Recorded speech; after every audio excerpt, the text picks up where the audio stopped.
Sir, जैसे सब रहेंगे वैसे हम भी करेंगे। फूलों से तो हमारा नहीं चलेगा, कहीं और देखेंगे कोई काम काज। ज़रूरी है क्योंकि मेरे 3 बच्चे हैं, सब मेरे हस्बैंड है नहीं, अकेले हमको करना है। 5 सालों से आप यहाँ पे प्रसाद बेच रही थी, माला फूल भी आप रखी हैं, तो सबसे ज़्यादा आपकी बिक्री क्या हो? दोनों मिला के मैं सही से लगता था कि हम कुछ कमा लेते हैं, लेकिन सब ये अगर बंद हो जाएगा तो कुछ नहीं समझ में आएगा हम क्या करें, नहीं चला पाएंगे, कैसे क्या करेंगे। फूल में इतना कुछ नहीं है, कोई 11 का लेता है, कोई 21 का लेता है। पहले माला चढ़ती थी बड़ी बड़ी, वो यहाँ पे बंद कर दिया गया। पहले मेरे हस्बैंड थे तब तो खैर हम लोग जैसे 4-5 हज़ार उसमें बेच लिए, 2-4 हज़ार फूल बेच लिए तो हम लोग का हो जाता था। अब सर बहुत ही मुश्किल है। अब अगर हमने 5 किलो भी खोया बनाया तो वो नहीं बिकता है, क्योंकि बहुत दिन से ही कोई ज़्यादा चढ़ा नहीं रहा। वह सब 21 का लेते हैं, 51 का। पहले 1-1 किलो लेते थे तो हम लोग को आराम रहता था, सबकी दुकानदारी अच्छे से होता है, बहुत खुश रहते थे, लेकिन अब नहीं होती है। तिरुपति बालाजी में जो प्रसाद को लेकर के जो घटना हुई, जो विवाद हुआ, उसके बाद देश के अलग अलग मठों मंदिरों से भी प्रतिक्रियाएं आने लगी, जिसके बाद राजधानी लखनऊ के प्राचीन मंदिर मनकामेश्वर मंदिर में भी यहाँ पर भी जो यहाँ के महंत हैं, उन्होंने बाहर का जो प्रसाद है उस पर रोक लगाया और कहा कि जो घर पे प्रसाद बने, जो भी भक्त आ रहे हैं वो अपने घर पे प्रसाद बनाएं, वही मंदिर के अंदर लेकर आ सकते हैं और भगवान को चढ़ा सकते हैं। जो यहाँ पे दुकानदार जो प्रसाद बेचते थे उनके प्रसादों पर रोक लगा दिया गया। बाहर से किसी भी दुकान से अगर आप प्रसाद लेकर आते हैं तो यहाँ के महंत ने उसको कहा कि ये मंदिर में एंट्री नहीं होगा और ये भगवान को प्रसाद नहीं चढ़ेगा। जिसके बाद यहाँ पे जो दुकानदार हैं, हम उनसे बातचीत करेंगे। आरती देवी हैं जो इनसे जानेंगे कि ये जो महंत ने इसको रोक लगाया है, इसका इनके जीवन यापन पर क्या प्रभाव पड़ा है। क्या नाम है आपका? आरती। आरती जी, आप कितने सालों से यहाँ ये प्रसाद की दुकान लगा रही हैं? हम तो सर ये हमारा ससुराल है, हम तो यहाँ 5 साल से मतलब लगाए। मेरे हस्बैंड ख़त्म हो गए तब से हम यहाँ बैठे हैं, नहीं तो वही बैठते थे। और हमारे 3 बच्चे हैं, इसी से काम चलता था, मिठाई और फूल से। तो बस 3 बच्चे हैं, अब कैसे क्या करें मेरे खुद नहीं समझ में आ रहा है। और 3 बच्चों को पढ़ाना लिखाना बहुत मुश्किल हो रहा है मेरे लिए ये सुन के। तो 5 सालों से, हाँ, 5 सालों से आप यहाँ पे प्रसाद बेच रही थी, माला फूल भी आप रखी हैं, तो सबसे ज़्यादा आपकी बिक्री क्या हो? दोनों मिला के मैं सही से लगता था कि हम कुछ कमा लेते हैं, लेकिन सब ये अगर बंद हो जाएगा तो कुछ नहीं समझ में आएगा हम क्या करें, नहीं चला पाएंगे, कैसे क्या करेंगे। फूल में इतना कुछ नहीं है, कोई 11 का लेता है, कोई 21 का लेता है। पहले माला चढ़ती थी बड़ी बड़ी, वो यहाँ पे बंद कर दिया गया कि माला से हमारा हो जाता था कि 51-101 की चढ़ती थी।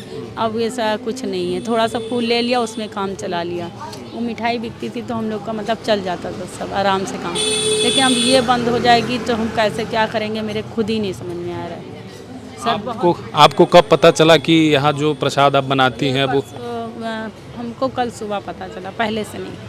आप बता रही थी जब बीमार थी। हाँ, हम बीमार थे तो हमने 1 हफ्ता पहले से नहीं बनाया था, नहीं तो अगर बना लिए होते तो मेरी लाइट कट गई थी तो हम बनाने जा रहे थे, फिर हमने कहा गर्मी में कैसे बनाएं, तो हम नहीं बनाए, नहीं तो हम भी बना लिए होते। बाकी यहाँ के लोगों को पता नहीं था, वो बेचारे बना लिए थे, वो क्या करें, बना लिए तो उनका सबका रखा हुआ है। अब आपको क्या लग रहा है कि अब तो प्रसाद को लेकर के यहाँ पे रोक महंत ने लगा दिया है, अब आप बना भी नहीं रही हैं? नहीं बना रहे सर, क्या बना के क्या करेंगे, खाली है आपका पूरा? खाली है, कुछ नहीं है इसमें। ये कहिए कि बनाया नहीं था, नहीं तो और हमको अच्छा नहीं लगता, पैसे लगा देते तो। लेकिन सर वो मिठाई से और फूल से दोनों मिक्स करके बेचते थे तो आराम था, लेकिन अब बहुत सी दिक्कतें आ जाएंगी इसकी वजह से। बंद कर दिया, ये ठीक नहीं, जहाँ का है वहाँ देखते। हम तो खुद अपने हाथों से बनाते हैं, उसमें घी का कोई काम नहीं रहता है, खोया रहता है और चीनी डालते हैं। गरी का जो बनता है उसमें भी चीनी रहती है और पानी रहता है, बस 3 चीज़ रहता है, बस कुछ नहीं रहता है। अपने हाथों से हम खुद बनाते हैं, कोई किसी को कोई मतलब कारीगरी किसी को बनवाते नहीं, वो तो सावन शिवरात्रि में लगाते हैं, नहीं तो हम खुद अपने सामने बनवाते हैं, शुद्ध रहता है। कुछ घी का ज़रा सा भी काम नहीं है, खुद बनाते हैं तो उसमें दिक्कत ही नहीं होनी चाहिए और साफ़ सफाई से बनाते हैं। तो क्या करा जाए बताइए, मेरे खुद नहीं समझ में आ रहा है। ये तो गलत है ही है, लेकिन इससे काम नहीं चलेगा। अब ये बताइए, अब तो रोक लग गया, अब आप बना भी नहीं रहे मिष्ठान, अब आगे आप इसको कैसे देख रही हैं? क्या करें सर, जैसे सब रहेंगे वैसे हम भी करेंगे। फूलों से तो हमारा नहीं चलेगा, कहीं और देखेंगे कोई काम काज ज़रूरी है, क्योंकि मेरे 3 बच्चे हैं सर, मेरे हस्बैंड है नहीं, अकेले हमको करना है। बाकी मेरा कोई भी मदद करने वाला नहीं है सर, अकेले करते हैं जो भी हम करते हैं। यही आपके जीवन यापन? यही हमारे जीवन यात्रा, हम कैसे क्या करेंगे मेरे खुद नहीं समझ में आ रहा है। जो हो रहा है वो बहुत गलत हुआ, क्योंकि हम लोग तो यहाँ कुछ नहीं मिलाते हैं। जितने दुकानदार हैं सब खुद बनाते हैं अपने हाथ से सर, यहाँ पे सब अपने हाथों से बनाते हैं। अब बड़ी बड़ी दुकानों में घपला होता है, हम मानते हैं, लेकिन हम छोटे व्यापारी हम लोग ये सब नहीं करते हैं, सब कुछ साफ़ सफाई से बनाते हैं। ये बड़ी बड़ी दुकानों पे होता है, हम मानते हैं, क्योंकि उन लोगों की ज़्यादा सेलिंग होती है, वो लोग कुछ भी कर सकते हैं, लेकिन हम लोग नहीं करते ऐसा। आप लोगों को ईश्वर से डर भी लगता होगा ना यहाँ बेच रहे? नहीं लगता, बहुत डर लगता है। ज़रा सा कुछ पड़ जाता है तो हम लोग उसको हटा देते हैं, कहते हैं ये मंदिर में चढ़ेगा, हम लोग हटा देते हैं, वो नहीं बेचते हैं। ज़रा सा ख़राब भी हो रहा है उसको हटा ही देते हैं, ठीक है। बताइए कितनी बिक्री लगभग हो जाती थी जब आप प्रसाद भी बेचती थी तो? सर क्या वो आमदनी हो जाती थी? सर पहले मेरे हस्बैंड थे तब तो खैर हम लोग जैसे 4-5 हज़ार उसमें बेच लिए, 2-4 हज़ार का फूल बेच लिए तो हम लोग का हो जाता था। अब सर बहुत ही मुश्किल है। अब अगर हमने 5 किलो भी खोया बनाया तो वो नहीं बिकता है, क्योंकि बहुत दिन से ही कोई ज़्यादा चढ़ा नहीं रहा। वह सब 21 का लेते हैं, 51 का, पहले 1-1 किलो लेते थे तो हम लोग को आराम रहता था। सबकी दुकानदारी अच्छे से होता है, बहुत खुश रहते थे, लेकिन अब नहीं होती है, बहुत दिक्कत। सब 21 का कहते दे दो, कोई आधा किलो या 1 किलो नहीं लेता जल्दी, पता नहीं क्यों। तो आप लोग यहाँ जो महंत हैं उनसे बातचीत करेंगे, कुछ उम्मीद है आपको कि नहीं? क्या नहीं, वो तो बस यही कह रही हैं ये हमेशा के लिए मतलब नहीं चढ़ेगा, साफ बोल दी। उनकी बातचीत हो चुकी है, वो बोलती हैं अब चढ़ेगा नहीं कभी, ये बाहर का नहीं, घर से बना के लाएंगे। अब घर से बना के लाएंगे तो हम लोग का तो नहीं होएगा ना, सब घर से बना के ऐसे हर चीज़ ले आएंगे तो कहाँ। और मिलावट की रही बात, वो तो आजकल हर चीज़ में हो रही है। कौन सी चीज़ शुद्ध है बताइए आप, पहले क्या है बताइए? कुछ नहीं है, हमारी नज़र में तो नहीं है। सब्जी है उसमें भी मिलावट है, क्या चीज़ है जो उसमें मिलावट नहीं है? ये तो कहने की बात है, शुद्ध है, कुछ शुद्ध नहीं है। लेकिन आप लोग के रोजी रोटी पे असर बहुत है, और उसकी वजह से कोई फूल वूल इतना नहीं लेता है, बोलते 2 फूल दे दो, 2 पत्ती दे दो, उससे काम चल जाएगा बस। मतलब ये जो प्रसाद पे, मिष्ठान पे रोक लगा है, उसका असर फूलों पर भी पड़ा फूलों पे भी कैसे?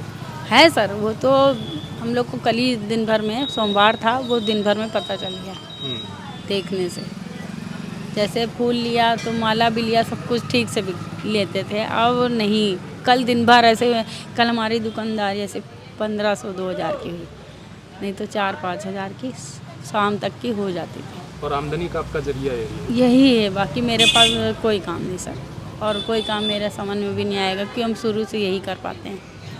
मेरा हस्बैंड ख़त्म हो गया जब से हम यही काम कर रहे हैं। 3 बच्चों को घर में भी देखते हैं और दुकान भी देखते हैं, हम कहाँ क्या करने जाएंगे, ये बात है सर। तो सुना आपने, ये दुकानदार हैं, आरती जी हैं, जिन्होंने बताया कि ये कई सालों से यहाँ पे दुकान लगा रही हैं, और इसके अलावा यहाँ पे प्रसाद और माला फूल ये बिक्री करती। लेकिन जब मनकामेश्वर मंदिर के जो महंत हैं उन्होंने जब इस पे रोक लगाया कि बाहर का प्रसाद नहीं चढ़ेगा, इसके बाद इनके सिर्फ प्रसाद तो जो इनका बिक्री बंद हुआ ही, इनके जो फूल माला बेचती थी उस पर भी इनको कहना है कि इस पर बहुत बड़ा असर आया है। और चूँकि आमदनी का एक यही इनके पास जरिया है, तो अब इनको लगता है कि अब शायद ये काम बंद करके इनको कोई दूसरा काम देखना पड़ेगा। Mangala Tiwari, PTC news, Lucknow.